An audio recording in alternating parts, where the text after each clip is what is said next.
On l'avait presque oublié, mais le plus vieux pont de Paris fut aussi un jour le plus jeune et le premier pont parisien à ne pas porter de maison sur son dos. Inauguré par Henri IV en 1607 à la pointe de l'île de la Cité, ce pont reliait ainsi directement la rive gauche à la rive droite. Mais le vieux pont est aussi un jeune coquet dont la beauté est soigneusement entretenue depuis plus d'un siècle et demi.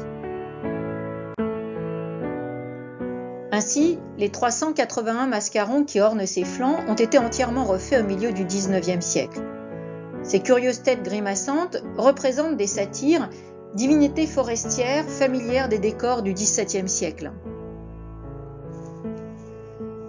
Suite aux restaurations du pont, certains mascarons d'origine furent déposés au musée Carnavalet à Paris et au château d'Écouen.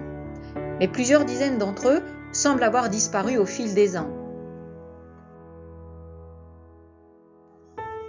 En 2014, une découverte faite sous le Pont-Neuf par la brigade fluviale permit d'identifier l'une des pièces d'origine. Un bloc d'une centaine de kilos trouvé par hasard par l'un des plongeurs alors qu'il tâtonnait dans l'obscurité pour s'orienter. Identifié comme l'un des mascarons du Vieux Pont, le bloc a rejoint les collections de la ville de Paris.